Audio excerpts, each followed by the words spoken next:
Hindi ka ba nagsasawa dyan sa libro mong binabasa? Kaya nga pre, tara, hanap tayo bang libro? Teka lang, sandali lang.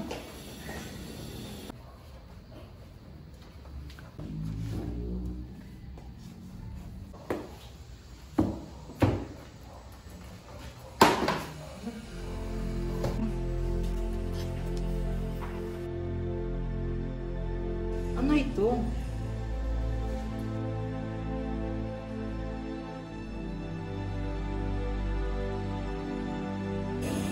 Nilawod? Mga pre, alam niyo ba kung ano ito? Hindi. Pero may kukwento ko tungkol kaya. Kaya dyan ka magaling, puro chismis. Eh kung basahin na lang natin ang libro. Ang kwentong hinilawod ay tungkol sa...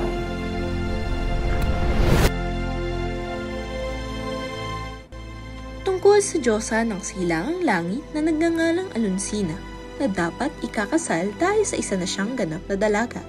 Utos ng Diyos ng lahat ng Diyos at Diyosa. Marami ang nagtangkang ligawan ito, ngunit ang puso ng Diyosa ay nabihag ng isang makapangyarihang pinuno mula sa halawod na nagngangalang Datu. Datu Paubari.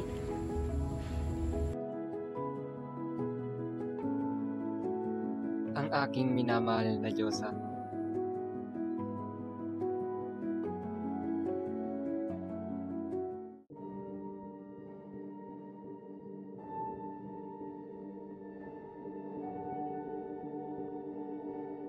Hindi ito maaari. Dapat makaisip tayo ng paraan upang paslangin sila Paano natin gagawin yun? sa pamamagitan ni Macleum sa tuwan.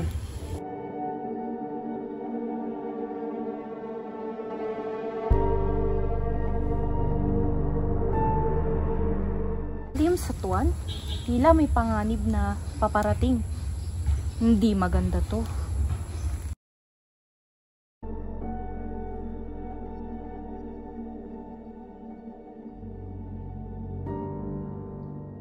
Amisina, may nais ako ipabatid sa inyong dalawa. Ano yun? May tila may bumabagabag ba sa iyo, Malayan? Kailangan nyo nang umalis sa baryong ito dahil may malaking panganib ang nagbabadya sa inyong dalawa kapag hindi pa kayo umalis dito. Anong panganib iyon, kapatid? May masabang balak si Macleum sa tuwan. Kailangan nyo na umalis dito hanggat may oras pa. Maliwanag. Maraming salamat at mag-ingat ka, aking kapatid. Mag-ingat ka rin.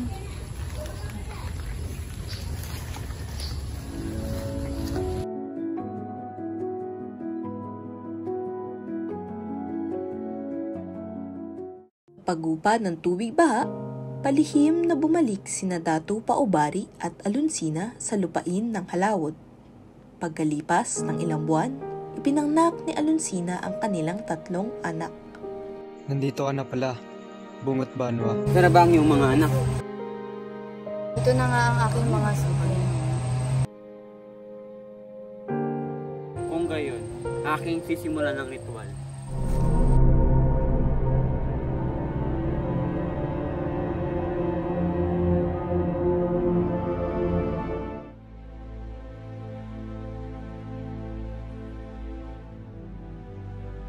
Ang aking mga anak. Ang pangalan mo ay Labaw Tonggon. Ang pangalan mo naman ay si Humadapnon. Ikaw naman si Dumadapdap. Nais kong maglakbay papuntang handog upang hingi ng kamay ng pinakamagandang dilag na si Angoy Gimbitinan upang aking maging kabiyak. Maaari bang ihanda ang aking mga kagamitang apa, sinturon, sombrero at kampilan?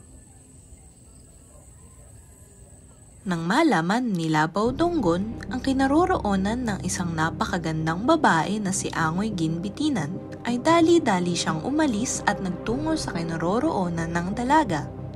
Inabot ng ilang araw ang naging paglalakbay ni Labaw Donggon patungong handog.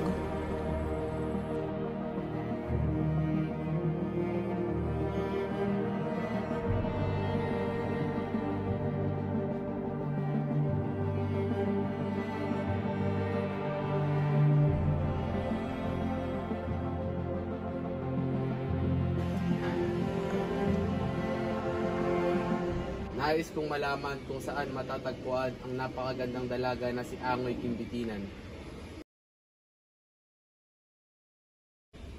Sino ka? Ano ang sadya mo at napalito ka, Ginoo?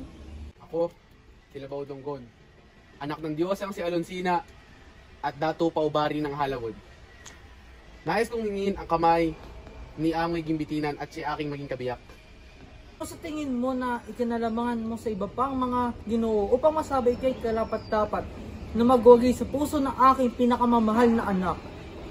Ako ay nagtataglay ng kakaibang kapangyarihan. Kung gayon, patunayan mo na ikaw nga ang karapat-dapat magwagi sa puso ng aking anak na si Angoy Gimbitinan, at yun lamang kung kaya mo mapaslang ang tuksong halimaw na si Manalintad.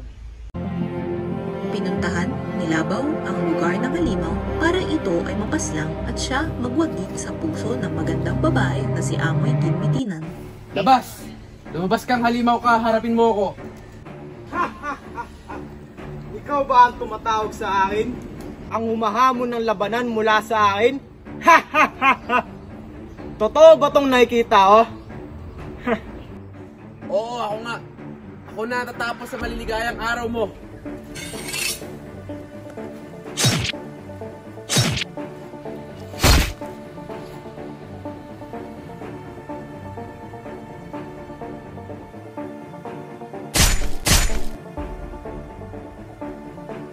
Matagumpay na napaslang ni Labaw ang halimaw na si Manalintad na naging daan upang mapasa kanya ang pinakamagandang dalaga na si Angoy Gimbitinan.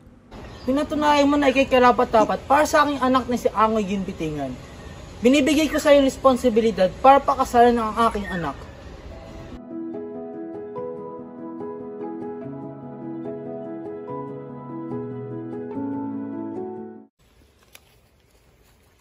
Kilala niyo ba si Abyang Bernal? Ba, malamang. Siya ang pinakamagandang babae sa Bamburok. Siyempre, kaya gagawin kong lahat upang mapasakin ng dalaga. Huwag kang masyadong mangarap at ikay baka masaktan ng gusto. Tama, huwag kang mangarap dahil nakikisaguro ako ang pipiliin at huwag ka na magsayang ng oras pa.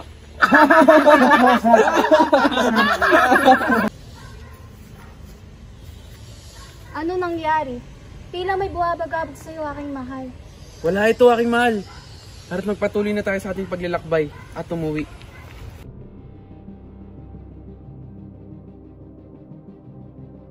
Nang makarating na sila ng Halawod, kaagad na ibinilin ni Labaw si Angoy sa kanyang ina na si Alonsina, at saka ito umalis muli upang maglakbay patungong Tarambang Burok.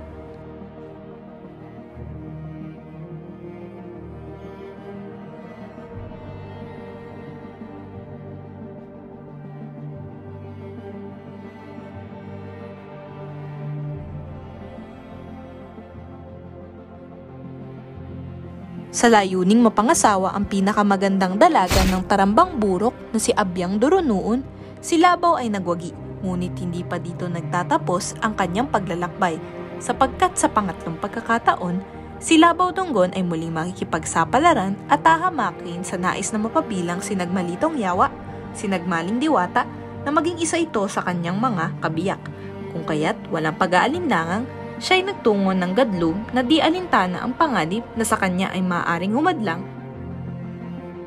Sinong nilalang ang lapastahang naparito? Ako si Labaw Dunggon, anak ng Diyos ang si Alonsina at dato paubari ng Halawod. Naparito ako upang iuwi ang kabigabighaning si Nagmalitong Yawa, si Nagmaling Diwata, at makasama ko sa panghawang buhay.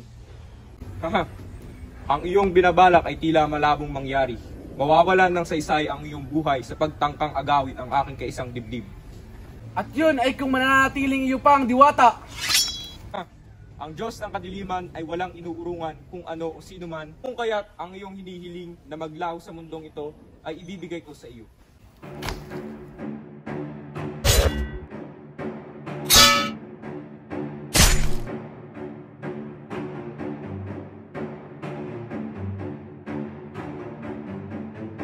Sa taglay ng Diyos ng kadiliman na si Saragnayan, habang naghihinagpis si Labaw sa kanyang pagkakabilanggo, ay siya namang pagsilang ng kanyang mga anak na sina Asumangga, Abyang Baranugon, hindi nyo na kinakailangan pang maglakbay.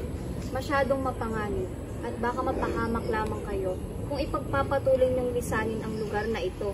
Nais tayo maglakbay upang hanapin ang aming ama na si Labaudo. At matagumpay na makasama sa pagbabalik na ito. Kayo ay talagang nagpapasya na. Kayo ay mag-iingat sa inyong paglalakbay. Nakakaasa ko yung ligtas kang makakabalik dito kasama ang aming ama. Kami aalis na simulan ang aming paglalakbay. Kung gayon, mag-iingat kayo.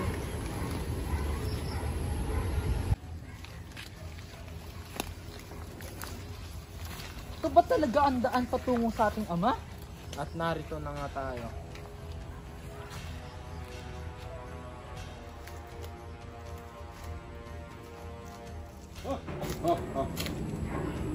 Ni sino mang ay walang kayang makapaglinlang sa akin. Kaya kung nasan man kayo, magpakita kayo. Kami ang mga anak ni Labaudonggon at napalito kami upang iligtas siya. At palayain ang aming ama mula sa iyong mga kamay. At sino naman kayong mga mapangahas na tumangkang maparito? Sinasabi ko sa inyo, sinasayang nyo lang ang oras nyo dito. Mas mabuti pang pumunta na lang kayo sa inyong ina at unahin munang putulin ang inyong mga puso. Ngunit kahit anong gawin nilang pagsugod ay tila walang saysay.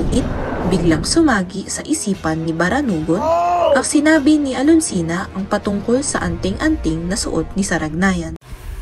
Ang tanging paraan upang mapaslang ang Diyos ng kadiliman na si Saragnayan ay sa pamamagitan ng pagkitil ng isang baboy ramo kung saan siya kumukuha ng kanyang lakas. Teka lang, nakaisip ako ng paraan paano paslangin si Saragnayan. Paano naman? Dito ka muna, may hanapin lang ako. Ha?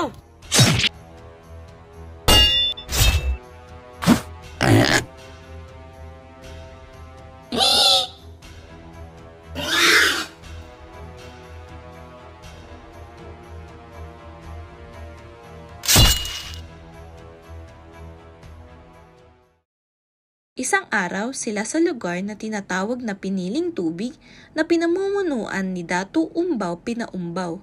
Pagkapunta nila ay may nangyayaring tipon. May isasagawa akong kasalan kaya pinagtitipon-tipon ko kayo.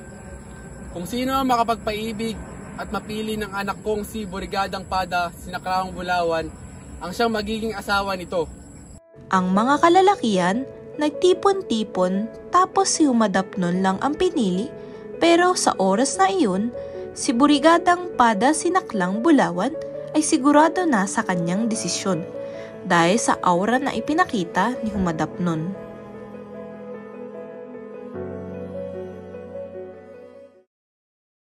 Lubos ang kaligayahan ni Datu Paubari nang sila'y magkita-kita ng kanyang mga anak at sila ay nagkwentuhan.